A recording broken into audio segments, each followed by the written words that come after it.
दोस्तों, राजधानी दिल्ली का एक एरिया पड़ता है जिसका नाम है लाजपत नगर।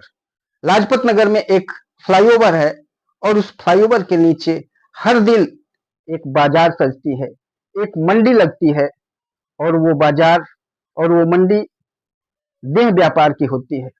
वहां पर देह व्यापार करने वाली कोई महिलाएं नहीं होती हैं, बल्कि वहां पर देह व्यापार करने वाले सारे के सारे पुरुष होते हैं। वो पुरुष अपने गले में एक रेड कलर का रिबन बांध करके रखते हैं, जिससे दूर से देखने पर ही पता चल जाता है कि ये पुरुष वेश्याएं हैं। अमीर घरों की औरतें अपनी अपनी कार से उस फ्लाईओवर के नीचे आती हैं और वहां पर पसंद करती हैं उन पुरुष वेश्याओं को, और जो उनको पसंद आ जाती है उनको इशारे से अपने कार में बुलाया जाता है और बैठा करके होटलों में या अपने घरों में ले जा करके अपनी शारीरिक संतुष्टि को प्राप्त किया जाता है। दोस्तों, नवंबर 2018 का बात है। ऐसे ही वहां पर दोपहर के 12 बजे मंडी लगी हुई थी, बाजार लगी हुई थी। पुरुष वेश्याएं वहां पर उस फ्लाईओवर के नीचे सभी अपना अपने गले में रिबन बांध करके खड़े हुए थे। तभी एक सफेद कलर की चमचमाती हुई कार उस फ्लाईओवर के नीचे आती है, रुकती है और वहां पर खड़े एक पुरुष वेश्या जिसका नाम होता है अभय, अभय को इशारे से बुलाती है और अपने कार में बैठा करके और लेके चल देती है। वो लेकर के सीधे वहीं के नजदीक के ही एक पॉश इलाके में पहुंचती है, जहां पर उसका फ्लैट होता है। अपने फ्लैट पर लेकर के जाती है और अपने घर में ले जाती है, उसे अपने फ्लैट में ले जाती है, उसे बैठाती है। बैठाने के बाद उसे ड्रिंक ऑफर करती है। दोनों बैठ करके इत्मीनान से ड्रिंक पीते हैं। अभय भी पीता है और वो महिला भी होती है। दोनों बैठ करके पहले ड्रिंक पीते हैं। उसके बाद वो महिला जो थोड़ा सा हिट हो जाती है, तो उसके बाद फिर अभय के साथ छेड़खानी शुरू कर देती है, क्योंकि वो लाई ही थी इसी काम के लिए और अभय को भी पता था कि मैं किस लिए यहाँ पर आया हूँ। अभय भी उसके साथ उस काम में सहयोग देने शुरू कर देता है। दोनों शारीरिक क्रियाएं शुरू कर देते हैं और जब बुरी तरह से दोनों लगे रहते हैं और जब वो औरत संतुष्ट हो जाती है और अभय भी संतुष्ट होता है, दोनों थक करके फिर अलग होते हैं। तब महिला कहती है अभय से कि आज मेरे शरीर को पूरी तरह से संतुष्टि मिली है, बहुत तगड़े हो तुम और हमेशा मैं तुम्हें बुलाती रहूंगी। वो अभय से कहती है कि फ्रिज में जाओ और उसमें से जूस है, जूस लेकर के आओ। अभय जाता है, जूस ले आता है। दोनों बैठ करके जूस पीते हैं और जूस पीने के बाद वो महिला अभय की तरफ मुस्कुराती है और कहती है कि बहुत ताकत है तुम्हारे अंदर, एक बार और संतुष्ट कर दो। दोस्तों, अभय उसकी तरफ देखता रहता है तो कहती है कि एक्स्ट्रा पैसा भी दूंगी मैं। अभय फिर से उसको संतुष्ट करता है, फिर से दोनों थकते हैं और जब संतुष्ट हो जाती है तो पैसे निकाल करके और उसको देती है। अभय वहां से फिर जाने लगता है तो कहती है कि अपना मोबाइल नंबर दे दो कि जब भी मुझे जरूरत पड़ेगी मैं तुम्हें बुला लूंगी। आज जो संतुष्टि मुझे मिला है, मैंने कभी भी जीवन में नहीं पाया था अपने। वो कहती है कि मैं एक तलाकशुदा हूँ और मेरे पास पैसे रुपए की कोई कमी नहीं है। उसके पास धन दौलत की कोई कमी नहीं थी। दिल्ली के अंदर उसकी कई सारी फैक्ट्रियां चल रही थी, बहुत सारी प्रॉपर्टी थी उसकी, लेकिन उसको प्रॉपर्टी की मालकिन सिर्फ और सिर्फ वही थी और वो एक तलाकशुदा थी। अभय को ये सारी चीजें जब वो बताती है तो अभय भी उसके तरफ आकर्षित हो जाता है और वो कहती है कि मैं तुम्हें फोन करूंगी और तुम तुरंत मेरे पास जब भी फोन करूंगी आ जाना। अभय उसको अपना फोन नंबर देता है और अभय चला जाता है। अब अभय की ये डेली की क्रिया हो चुकी थी। वो जब भी फोन करती थी तुरंत अभय वहां पहुंच जाता था और वो शारीरिक संतुष्टि प्राप्त करती थी। क्योंकि अभय हट्टा कट्ठा नौजवान था और जिसकी वजह से उसको पूरी तरह से शिफ्ट करता था।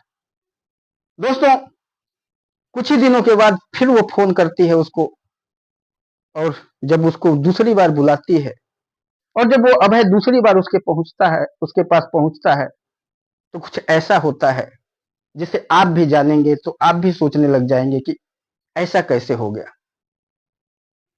दोस्तों, कहानी में आगे बढ़े उससे पहले मेरा आप सबसे निवेदन है, आप सबसे विनती है कि कृपया वीडियो को लाइक कर दीजिएगा, चैनल को सब्सक्राइब कर लीजिएगा। चलिए जानते हैं इस पूरी कहानी को इस वीडियो के माध्यम से। दोस्तों, बिहार में एक व्यक्ति होते हैं राम लखन। उनके एक बेटा होता है और 2 बेटी होती है। बेटे का नाम अभय होता है, 2 बेटियां होती हैं। राम लखन काफी गरीब होते हैं, खाने पीने की बड़ी मुश्किल से मेहनत मजदूरी करके और पूरा करते हैं और उसी से अपने घर परिवार का खर्चा चलाते हैं। उनका बेटा जो अभय होता है, पढ़ाई लिखाई में काफी होशियार होता है, शारीरिक दृष्टि से भी, शरीर से भी काफी स्वस्थ होता है और वो 12वीं पास करने के बाद इंडियन आर्मी की तैयारी करने लग जाता है। कई बार इंडियन आर्मी का टेस्ट देता है, कभी फिजिकल में तो कभी मेडिकल में, और कभी फिजिकल और मेडिकल निकाल लेता है तो रिटर्न में जाकर के फेल हो जाता था। कई बार उसके साथ ऐसी घटनाएं घट गई। अब वो परेशान होने लगता है कि अब उम्र बढ़ती जा रही है, अब मैं क्या करूं। तभी उसका एक दोस्त होता है जिसका नाम होता है राजेश। जो राजेश दिल्ली में नौकरी करता था और त्योहारों में वो गांव आया हुआ था। राजेश से अभय मिलता है और अभय अपनी सारी चीजें, सारी बातें राजेश को बताता है कि ऐसी ऐसी बातें हैं। कई बार मैं आर्मी की तैयारी करता हूँ, आर्मी का टेस्ट देता हूँ, लेकिन सक्सेस नहीं हो पा रहा हूँ और मैं सोच रहा हूँ कि कोई जॉब तब तक कर लूं और इसकी भी तैयारी करता रहूं। राजेश कहता है कि तो परेशान होने की क्या बात है, चलो मेरे साथ दिल्ली, मैं तुमको वहां जॉब भी दिला दूंगा और वहीं पर तुम आर्मी की तैयारी करते रहना। जब आर्मी में सेलेक्ट हो जाना तो उसको छोड़ देना। अभय को ये बातें काफी अच्छी लगती है। वो अपने पिताजी से जाकर के कहता है कि ऐसी ऐसी बात है। जब पिता भी सुनते हैं तो वो भी कहते हैं कि अच्छी बात है, कुछ न कुछ तो करना ही अच्छा है। और उसके बाद अपने पिता से कह करके वो राजेश के साथ दिल्ली चला जाता है।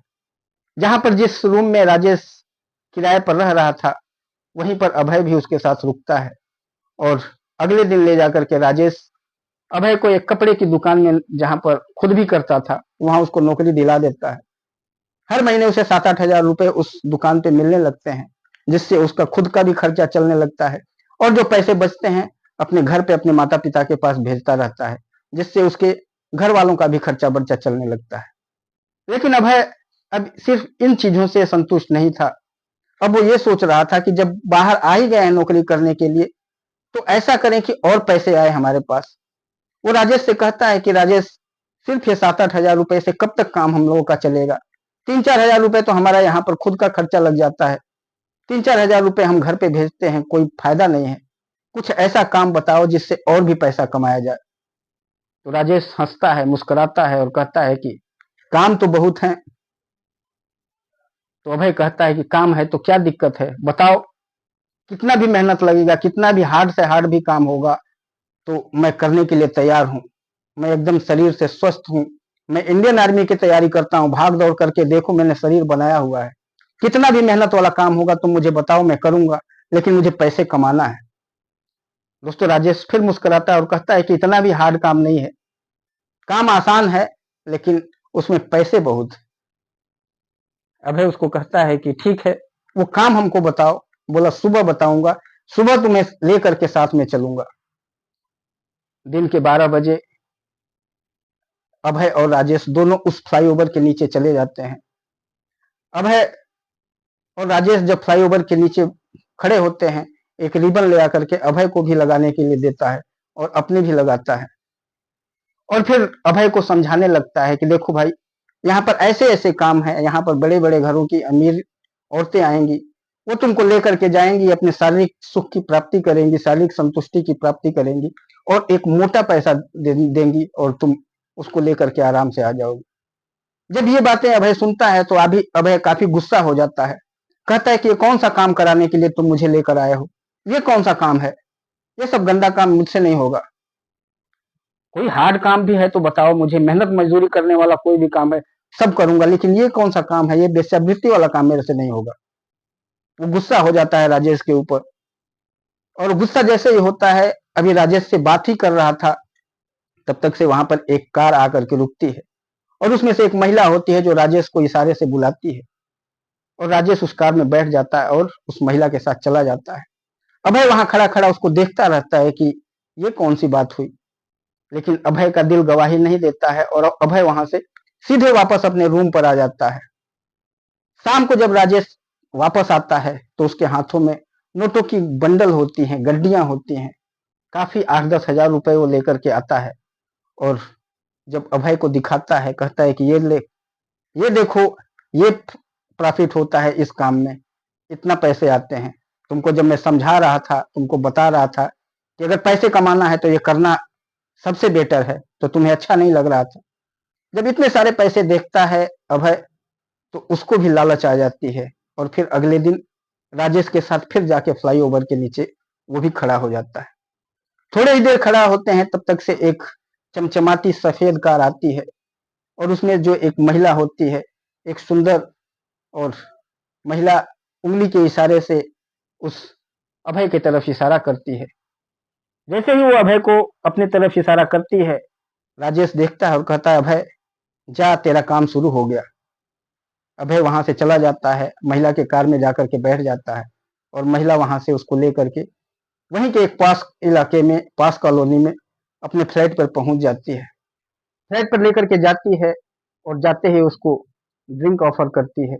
दोनों बैठ करके पहले ड्रिंक करते हैं और ड्रिंक करने के बाद जब महिला थोड़ा सा उग्र हो जाती है तो इसके साथ छेड़खानी शुरू कर देती है।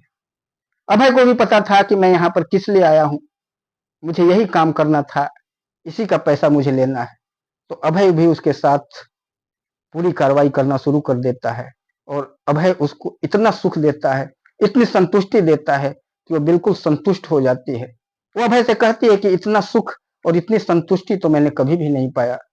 तुम्हारा शरीर स्वस्थ है और तुम्हारे अंदर जो स्टेमिना है उसकी मैं कायल हो चुकी हूँ।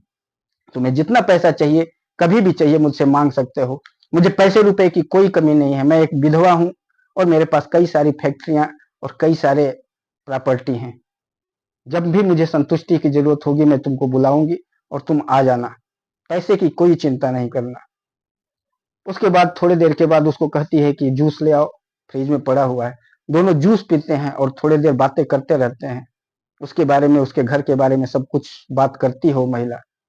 तब तक 1-1.5 घंटे का समय हो जाता है। फिर से उस महिला को जोश आता है और कहती है कि एक बार और मुझे संतुष्ट कर दो। अबे उसके तरफ देखने लगता है तो कहती है कि क्यों देख रहे हो, इसका भी पैसा एक्स्ट्रा दूंगी मैं, चिंता मत करो। अभय को तो पैसा चाहिए था। अभय फिर से एक बार उसको संतुष्ट करता है। दोनों जब थक जाते हैं, थक करके फिर अलग अलग होते हैं। उसके बाद अब अभय कहता है कि मैं अब जा रहा हूँ। वो महिला कहती है कि ठीक है, तुम जाओ, लेकिन जाते जाते अपना मोबाइल नंबर दे करके जाओ कि जब भी तुम्हें अब जरूरत, मुझे जब जरूरत पड़ेगी, मैं किसी और को नहीं ढूंढूंगी, तुम्हें ही बुलाऊंगी, क्योंकि तुमसे मुझे बहुत अच्छा लग रहा है, तुमसे बहुत एंजॉयमेंट मिल रहा है। अभय अपना मोबाइल नंबर उस महिला को दे देता है और चला जाता है। अब अभय की इतने सारे पैसे जब मिलते हैं तो अब अभय की नौकरी करने में दिल नहीं लगता है।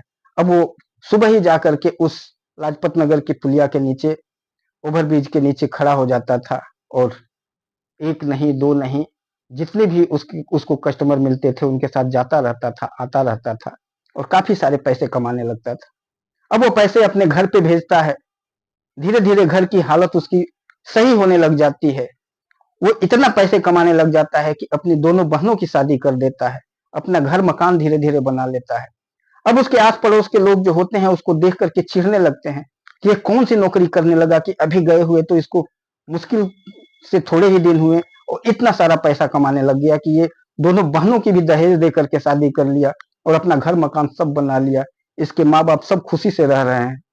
कौन सा ऐसा इसको पैसे की फैक्ट्री मिल चुकी है। पास पड़ोस वाले होते ही हैं, अगर दूसरे को आगे बढ़ता हुआ देखेंगे तो उनको जलन होती है। वो सब सोचने लगते हैं कि पक्का ये कोई ना कोई 2 नंबर का धंधा कर रहा है, क्योंकि इतना सारा पैसा वो कमाने लगा था। बुरी तरह से इस धंधे में वो लिप्त हो चुका था। दोस्तों, अब वो महिला जो थी उसका ये परमानेंट कस्टमर हो चुका था। फिर कुछ दिनों के बाद दोबारा वो महिला इसको फोन करती है और उसे अपने पास बुलाती है। ये उसके पास जाता है, उसको संतुष्ट कर देता है। संतुष्ट करने के बाद फिर पैसा उसको देती है। इस तरह से वो लगातार उस महिला के पास आता रहता है, जाता रहता है और काफी पैसे कमाता रहता है, क्योंकि उस महिला के का पास इतना ज्यादा पैसे था और उसको पैसे की पूरी मालकिन वो महिला ही थी। अब धीरे धीरे महिला को इसकी लत लग जाती है।